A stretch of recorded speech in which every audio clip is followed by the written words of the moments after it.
오늘 우리에게 주신 하나님의 말씀은 마가복음 5장 24절에서 34절입니다. 마가복음 5장 24절에서 34절입니다. 봉독하겠습니다. 이에 그와 함께 가실새 큰 무리가 따라가며 애워싸 밀더라. 12해를 혈루증으로 앓아온 한 여자가 있어 많은 의사에게 많은 괴로움을 받았고 가진 것도 다 허비하였으되 아무 효염이 없고 도리어 더 중하여졌던 차에 예수의 소문을 듣고 무리 가운데 끼어 뒤로 와서 그의 옷에 손을 대니 이는 내가 그의 옷에만 손을 대어도 구원을 받으리라 생각함일러라. 이에 그의 혈루 근원이 곧 마름해 병이 나은 줄을 몸에 깨달으니라.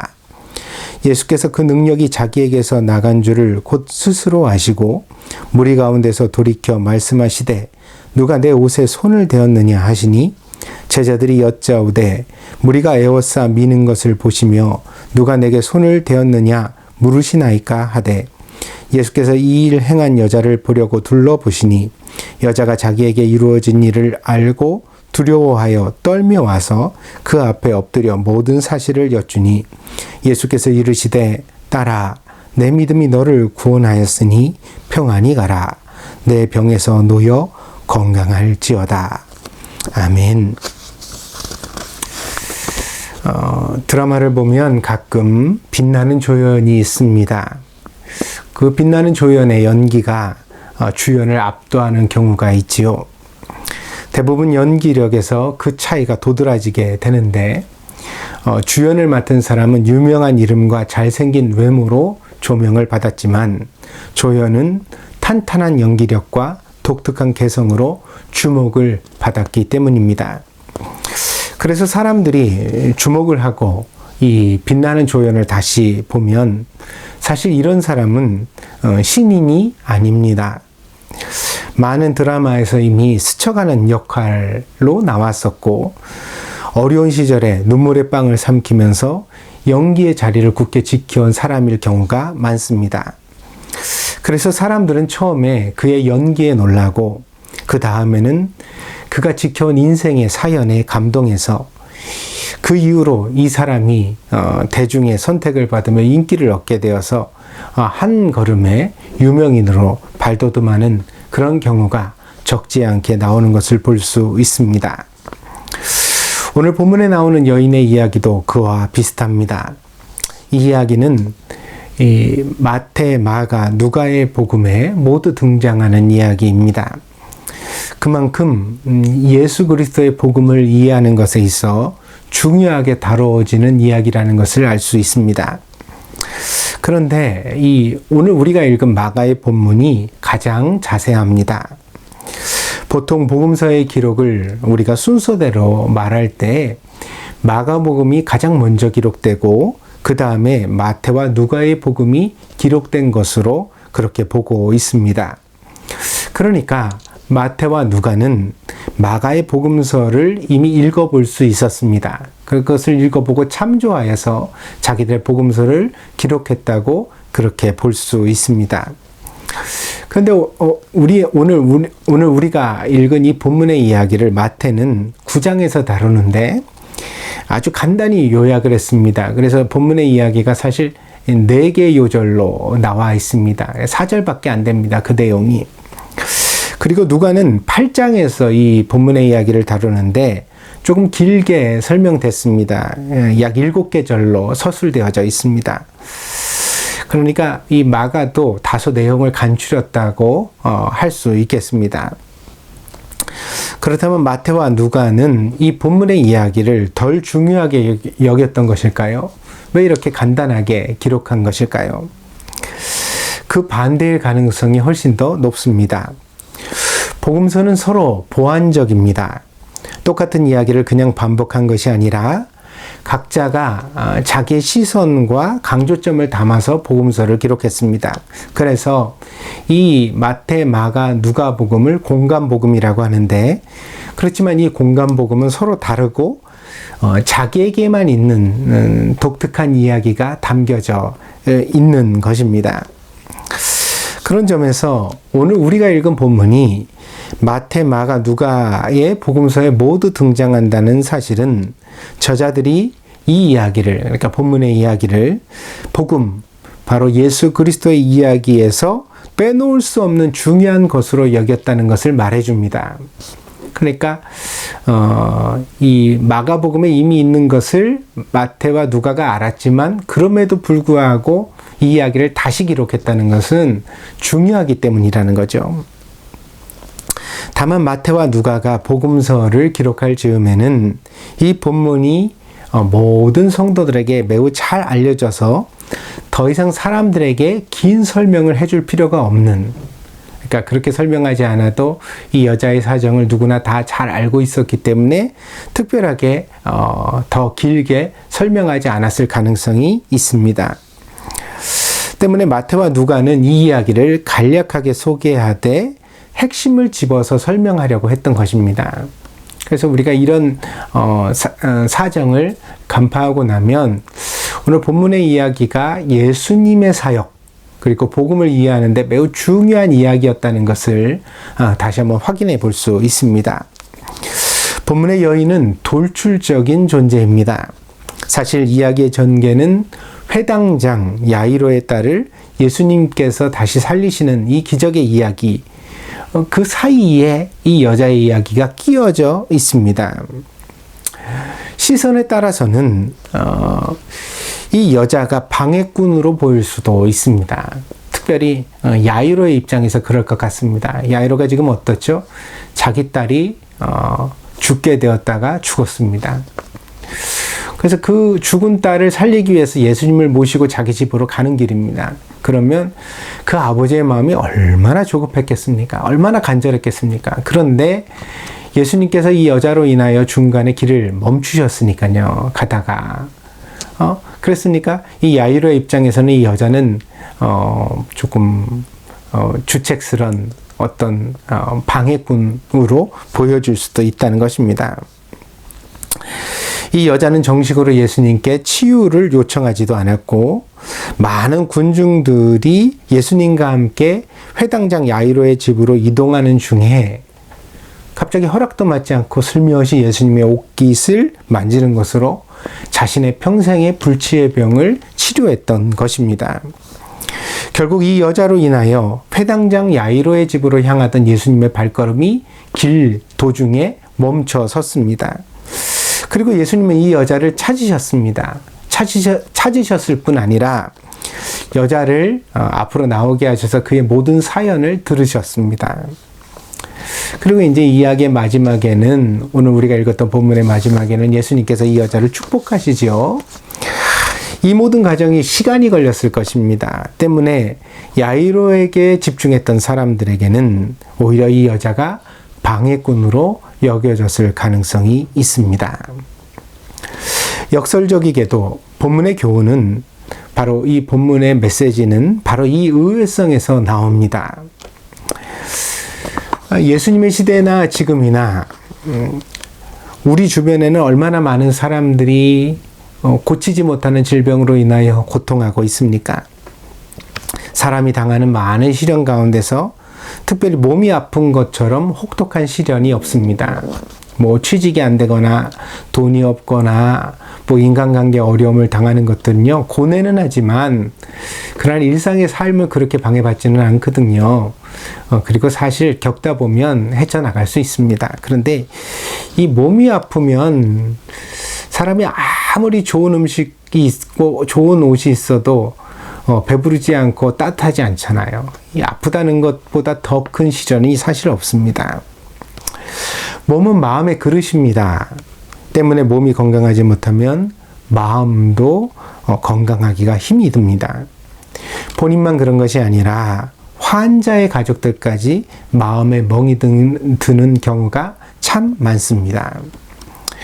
평소에는 아무렇지도 않았던 타인의 언행이 너무 섭섭하게 느껴지기도 하고 세상에서 자기 자신만 비참하게 그렇게 생각되어지기도 하고 이유 없이 화가 나기도 하고 미래에 대하여 비관적으로만 보이기도 합니다.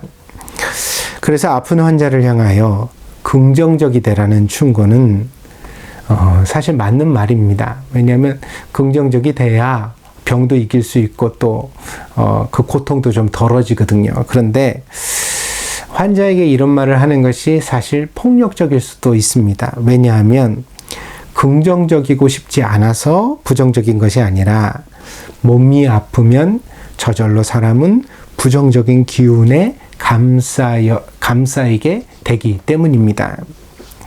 그래서 이런 충고와 격려는 가급적 자제하는 것이 좋습니다. 왜냐하면 입 바른 소리가 되기 쉽거든요.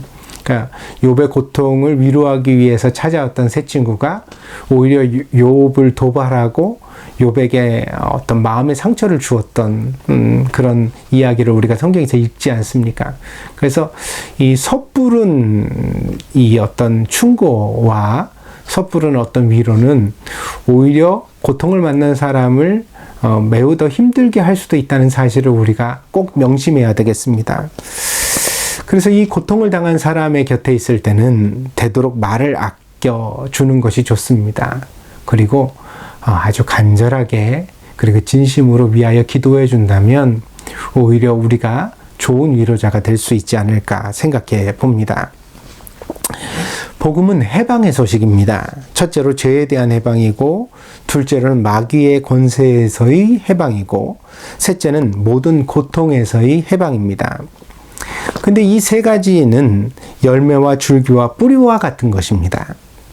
죄를 지으니까 마귀의 노예가 되고, 마귀가 다스리니까 이 고통의 열매를 인생 가운데 맺게 되는 것입니다. 그럼에도 불구하고 모든 질병과 고통에 대하여 당신이 죄를 지었기 때문에 이렇게 된 것이다, 이렇게 함부로 정죄할 수 없는 것은 우리 중에서 그 누구도 이 일에 예외가 없기 때문입니다. 우리가 다 죄인인데 자기 죄도 사실 스스로 해결하지 못하는데 남의 불행에 대하여 비판의 손가락질을 한다면 그 자체가 또 하나의 죄가 되지 않겠습니까? 복음은 이 저주의 사슬을 끊어서 사람을 해방하는 하나님의 능력입니다. 그래서 복음은 고통에서의 해방, 마귀의 권세로부터의 해방, 그리고 궁극적으로는 죄로부터의 해방을 지향하는 것입니다. 그러니까 죽어서 천국에 들어가는 것이 기독교 구원의 전부가 아닙니다. 복음이 말하는 구원은 현실의 고통을 해결하는 것에서 출발합니다. 그래서 우리가 만난 이 현실의 고통을 해방하는 것도 구원의 일부예요. 그리고 또한 잘못된 구조와 억압에서 해방되어지는 것, 그런 것들을, 그런 권세들을 극복하는 것도 이 구원의 일부입니다. 그래서 마귀는 세상의 권세를 잡았다고 하잖아요. 그래서 세상이 점점 악해지고 잘못된 길로 가는 것이거든요. 우리 기독교인들은 이러한 것과 맞서 싸우고 저항해야 할 의무와 책임이 있습니다. 그래서 우리 개신교도들을 프로테스탄트라고 말하는데 이것은 항의하다는 뜻이거든요. 이건 다른 것이 아니라 불의에 항의한다는 것입니다. 왜 그렇죠? 하나님께서 정의로운 분이기 때문에 그렇습니다. 그래서 하나님의 정의를 배운 우리들은 그 정의에 입각하여 불의와 맞서 싸우고 항의할 수밖에 없는 사람들이라는 뜻입니다. 그래서 결과적으로는 의로움을 완성하여 하나님의 나라에 들어가 영원한 생명을 얻는 것이 구원입니다. 그래서 복음의 구원에는 개인의 경건과 거룩이 있고 또한 사회개혁의 동력, 즉 정의가 있습니다. 그래서 이런 정의적 요소를 우리가 외면할 수 없습니다. 그러니까 세상이 막 불의한 세력에 의해서 고통을 받는데 나만 골방에 틀어박혀서 하나님을 찾고 기도함으로써 구원을 받는다? 그것은 성경적 구원의 실체가 아닙니다. 또한 내세의 소망과 열정도 있습니다. 그래서 우리가 용감할 수 있는 거죠. 죽음이 전부가 아니니까요. 우리에게는 그 죽음 너머에 하나님의 나라가 기다리고 있다는 사실을 믿을 수 있기 때문에 누구보다도 용감하게 정의롭게 세상을 살아가 볼 수 있는 것입니다. 그래서 이러한 복음의 해방을 한 가지만 가지고 마치 그것이 전부라고 말하는 것은 잘못된 복음입니다. 그래서 휴고만 기다리는 근본주의나 혹은 사회만 구원하자고 외치는 해방신학이나 또는 도덕만 강조하는 경직된 경건주의는 모두 다 복음의 실체가 아닙니다. 복음으로서는 온전한 복음으로서는 결핍된 거죠. 그것만은 아니에요. 그래서 우리가 이 복음은 총체적이라는 것, 이 모든 것을 포섭하는 거대한 하나님의 계획이며 과정이라는 사실을 이해할 필요가 있습니다. 그래서 우리가 이 복음을 성경적으로 바르게 이해하게 되면 개인적으로는 경건하게 살고 하나님의 말씀을 적용하는 신앙의 삶을 살아가게 되어지고요. 사회적으로는 정의를 실현하기 위하여 참여하게 되어지고 노력하게 되는 거죠. 그리고 또한 우리가 어때요? 그럼에도 불구하고 세상이 우리의 뜻대로만 되지는 않거든요. 그럴 때에도 내세를 소망하면서 포기하지 않고 절망하지 않고 끝까지 하나님의 뜻을 추구할 수 있는 저력 있는 그리스도인이 되게 되는 것입니다. 제가 이렇게 설명을 드린 것은 질병을 고치고자 하는 것이 복음과 별개가 아니라는 것을 말씀드리고자 함입니다. 물론 질병만 고치고 믿음의 구원에 이르지 못하는 사람들도 있습니다. 그러나 주님께서 우리에게 구원을 주실 때 예수님이 주시는 구원의 실체는 이 모든 문제를 아우르는 구원이라는 것입니다. 그래서 우리가 하나님 앞에 예수님 앞에 구원을 구할 때 우리는 담대하게 병 낫기를 기도할 수도 있고 일용할 양식을 달라고도 기도할 수 있고, 그러니까 어떻게 먹고 사는 문제는 그것 천박한 것 아니야? 아닙니다. 아니 당장 밥을 안 먹으면 우린 배가 고프잖아요. 그리고 배고프면 고통스럽거든요. 그런 문제를 당연히 하나님 앞에 기도할 수 있는 것입니다. 또한 속박에서 벗어나기를 기도할 수 있고요. 그러니까 불의한 정치 세력을 하나님이 심판해 주시고 정의를 세워 주시도록 기도할 수 있고요. 또 마음의 자유를 얻게 해달라고 하나님 앞에 기도할 수 있는 것입니다. 그렇다면 우리는 이 고통의 문제에 대하여 얼마나 기도할 수 있을까요? 너무 간절히 우리의 고통의 문제를 해결해 달라고 하나님 앞에 기도를 하는 것은 혹시 우리가 알지 못하는 하나님의 뜻을 침해하는 것이 아닐까요? 그러니까 하나님이 우리에게 때때로 고통을 허락하실 수 있다면, 그러면 하나님이 허락하신 고통을 해결해 달라고 기도하는 것은 하나님의 뜻에 반하는 것이 아니냐, 이런 질문이죠. 그래서 내 기도가 하나님의 뜻에 방해가 되는 행동이 되지 않으려면 어떻게 해야 되느냐? 그러면 먼저 이 고통이 하나님께서 허락하신 것인지 아닌지 우리가 좀 분간해야 되는데, 그러기에는 우리는 지혜가 별로 없거든요. 그럼 여기서부터 이제 기도를 해야 될지 말아야 될지, 얼마나 간절히 매달려야 될지, 우리가 좀 헷갈리는, 그러한, 영적 지식의 상태에 놓여질 수 있다는 거죠. 이런 생각에 대하여 하나님은 우리에게 이미 대답을 주셨습니다. 그 대답을 우리 함께 찾아볼까요? 예레미야 29장 11절입니다. 예레미야 29장 11절입니다. 여호와의 말씀이니라. 너희를 향한 나의 생각을 내가 아나니 평안이요 재앙이 아니니라. 너희에게 미래와 희망을 주는 것이니라. 하나님께서는 우리에게 재앙을 주시려는 뜻이 없다고 분명하게 선을 그어 말씀하십니다. 그래서 우리가 고통 속에 있다면 주저하지 말고 하나님께 그 고통을 호소하고 평안을 달라고 기도해도 된다는 것입니다. 설사 내 고통의 문제를 해결해 달라는 기도가 하나님의 뜻에 조금 방해가 되는 일이 있다 하더라도 아픔을 호소하고 구원을 간구하는 일은 결코 자제할 필요가 없다. 아파서 기도하는 것은 내가 다 받아들이겠다. 하나님 그렇게 우리에게 말씀하십니다. 그리고 예레미야 선지자를 통하여 주셨던 이 말씀이 오늘 본문에도 그대로 반복되어 나타나고 있습니다. 예수님은 야이로의 딸을 죽음에서 살리러 가시고 있었습니다. 야이로는 회당장입니다. 사회적으로도 중요하고 사람들에게 미치는 영향력도 큰 사람이었습니다. 그래서 그의 딸을 살리기 위하여 예수님이 가실 때 많은 군중이 뒤따랐습니다. 심지어 예수님을 막 밀치고 밀고 그러는 상황이 연출되어졌죠. 얼마나 많은 사람들이 함께 있었는지 알 수 있습니다. 예수님이 베푸시는 기적에도 관심이 있었지만 이 회당장 야이로도 사람들에게 인기가 있었기 때문입니다. 그러니까 오늘 이 회당장 야이로의 딸을 살려주시는 일은 하나님의 능력, 그리고 예수님의 능력을 보여주시는데 중요한 기회가 되었습니다. 그러나 그 길에 한 여자가 기다리고 있었습니다. 그녀는 어떤 이름을 가졌는지 우리는 그 이름도 알지 못합니다. 아마도 당시에 이 여자를 주목한 사람은 아무도 없었을 것입니다.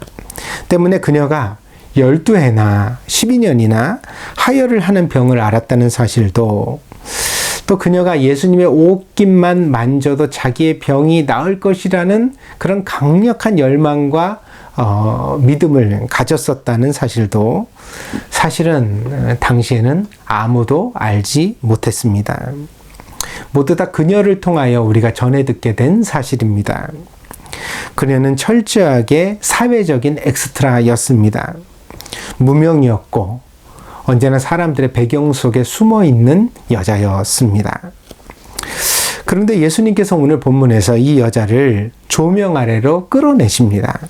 사람들 앞에서 자신의 이야기를 할 수 있는 기회를 주셨고요. 사람들이 이 여자의 이야기를 듣게 만드셨습니다.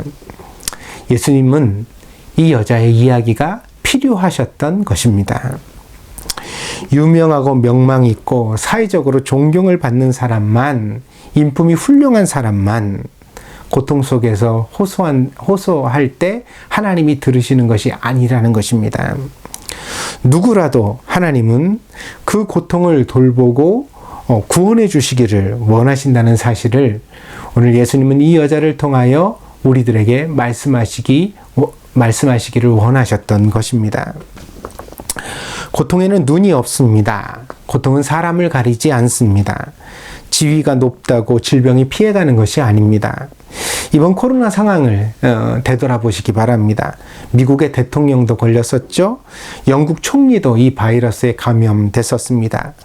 미국 대통령은 높은 수준의 그 치료를 받고 수월하게 나은 것 같습니다. 원래도 좀 건강했던 사람이었던 것 같죠. 늘 골프를 즐기고 그런 이야기를 봐도 그렇습니다. 혈기가 넘치는 사람이죠. 그러나 영국 총리는 이 바이러스에 감염되었을 때 몹시 고생을 했던 것으로 알려져 있습니다. 성경에도 보면 나아만이라는 장군이 나옵니다. 그는 당시에 강국이었던 시리아의 총군대 사령관이었습니다. 그래서 막강한 힘을 행사하는 장군이었죠.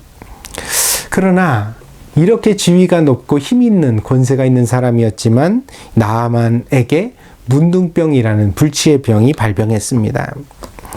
당시의 문둥병은, 이 나병은 신의 저주이자 불치의 병으로 알려져 있었습니다. 그런데 어느 날 이 나아만을 수종드는 시녀 중에 하나가 그의 앞에서 이런 말을 합니다. 이스라엘에는 신령한 선지자가 있는데 그분이라면 당신의 병을 고쳐주실 수 있을 텐데.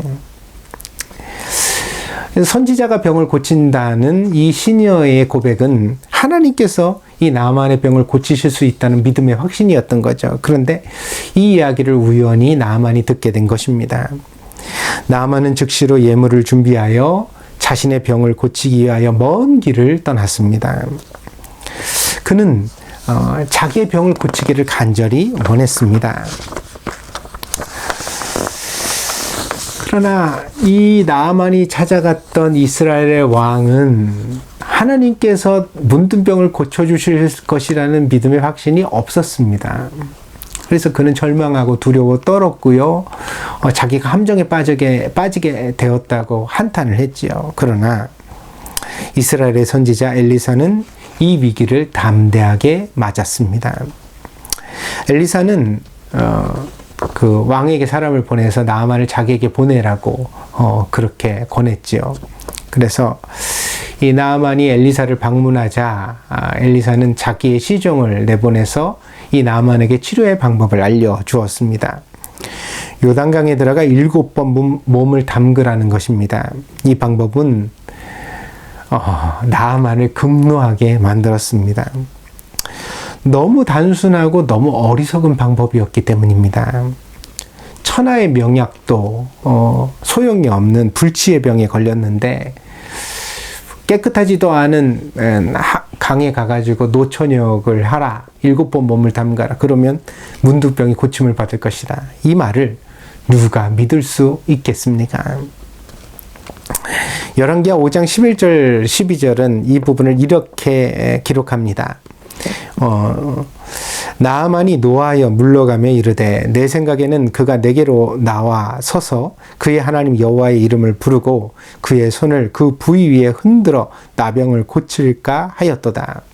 다메섹 강 아바나와 바르발은 이스라엘 모든 강물보다 낫지 아니하냐. 내가 거기서 몸을 씻으면 깨끗하게 되지 아니하랴 하고 몸을 돌려 분노하여 떠나니. 그러니까 자신의 이성과 상식으로 받아들이지 않으니까 어떻게 했어요? 화를 냈어요. 이 치료의 방법이 마음에 들지 않는다는 거죠. 그러나 이 방법은 순종과 불순종의 갈림길일 뿐이었습니다. 요단강이 모든 문둥병의 치료제가 된다는 뜻이 아닙니다. 그렇다면 이스라엘에는 문둥병 환자가 없었겠지요. 다 요단강에 가서 몸 씻고 낫지 않았겠습니까? 그러나 나아만은 요단강에 7번 몸을 담그면 그 문둥병이 낫습니다. 반대로 나아만의 문둥병은 요단강에 7번 몸을 담그는 것 외에는 달리 치료의 방법이 없습니다. 그가 어떤 천하의 명의를 쫓아가든 그가 어떤 특효약을 먹든지 그의 문둥병은 결코 고쳐지지 않습니다. 오직 요단강에 7번 몸을 담그는 것으로만 그의 문둥병을 고칠 수 있습니다. 요단강에 7번 몸을 담그는 것이 나아만에게는 에덴 동산에서의 선악과와 같은 것입니다. 그것은 어려워서 못 지키는 것이 아니라 하나님을 향한 전적인 신뢰와 믿음이 없어서 못 지키는 간단한 계명입니다. 그러나 그것을 지키면 삽니다.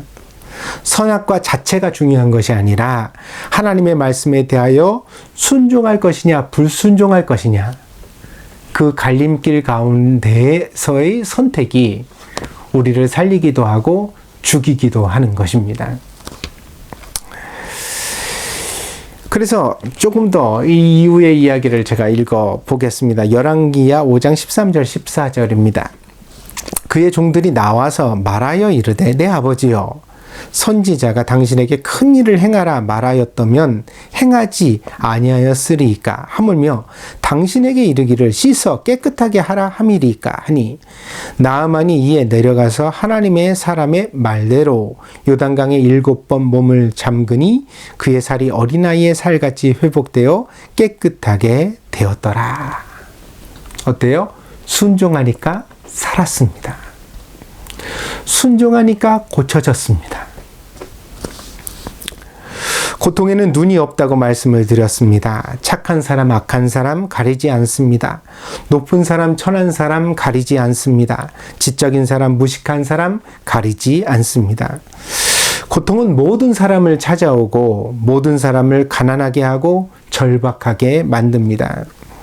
그 고통의 문제 앞에서도 체면을 차리고 자존심을 생각하는 사람은 참으로 어리석은 사람입니다. 우리는 본문에 나오는 여인처럼 자신의 고통을 해결하는 것에 집중해야만 합니다. 예수님 옷깃만 만져도 낫겠다는 생각이 들면 과감하게 그 옷깃을 잡아야 합니다. 거기 무슨 예의를 차리고 예수님의 입장을 생각하고 사람들이 나를 어떻게 볼까? 그런 것을 의식한다면, 그래서 그런 갈등이 마음속에 일어난다면 그는 이미 간절하지 않은 것입니다. 어쩌면 그 낫고자 하는 간절한 열망이 부족한 것이죠. 그런 믿음이 없는 것입니다. 사랑하는 여러분, 오늘 이 설교는 어떤 질병에만 해당되는 설교가 아닙니다. 2021년을 시작하며 여러분들이 어떤 환경과 상황 가운데 놓여 있는지 모르겠습니다. 분명 작년보다 훨씬 힘들고 어려운 상황들이 여러분 앞에 있을 것이라고 목사로서 생각합니다. 오늘 설교는 바로 그 어려움 가운데 서 있는 분들을 위한 설교입니다. 여러분의 고통을 가지고 꼭 예수님 앞에 서십시오. 눈치 보지 말고 다른 상황 생각하지 말고 예수님 앞에 가서 옷깃이라도 붙잡으십시오. 예수님 살려달라고. 만약에 예수님 옷깃을 잡아도 병이 낫지 않으면 살려달라고 아우성이라도 치십시오. 내 문제를 해결해 달라고, 이 고통에서 나를 구원해 달라고 예수님 앞에 간청하고 또 간청하십시오. 예수님은 분명 그 가던 길을 멈추실 것입니다. 여러분을 위해 시간을 내어주실 것입니다. 여러분의 고통의 아우성에 귀를 기울여 주시고, 그리고 온전하지 못한 여러분의 손을 잡아 주실 것입니다. 그것이 오늘 본문이 말하는 교훈이며 여러분을 향한 성경의 약속인 것입니다. 고통 속에 있다면 주저하지 말고 외쳐라. 살려달라고 기도해라. 예수님을 붙잡아라. 그러면 예수님 가던 길 멈추신다. 너의 이야기에 귀를 기울여 주신다. 너를 위하여 분명히 구원을 베푸실 것이다. 그것이 바로 오늘 본문이 우리들에게 말해주고 있는 하나님의 말씀인 것입니다. 은혜는 물과 같아서 낮은 곳으로 흐릅니다.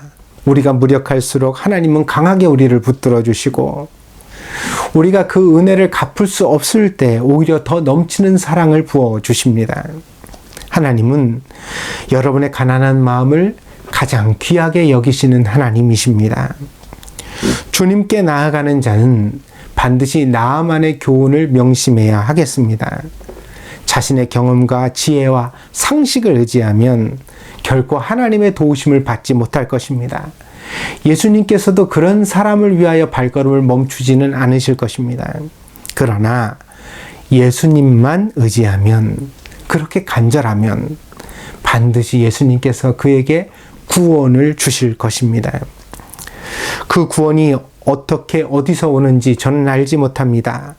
저는 다만 주님께 구원이 있다는 사실을 알고 믿을 뿐입니다. 예수님은 우리의 구원이십니다. 그분은 우리의 능력이 되십니다. 그분의 손이 닿는 곳에, 아니 그분의 옷깃만 스쳐도 바로 거기 하나님의 생명과 구원이 나타날 수 있습니다. 그러므로 간절하게 예수님을 찾도록 합시다. 예수님께서 우리를 돌아봐 주시도록 모든 것을 걸고 예수님 앞에 나아가도록 합시다. 여러분,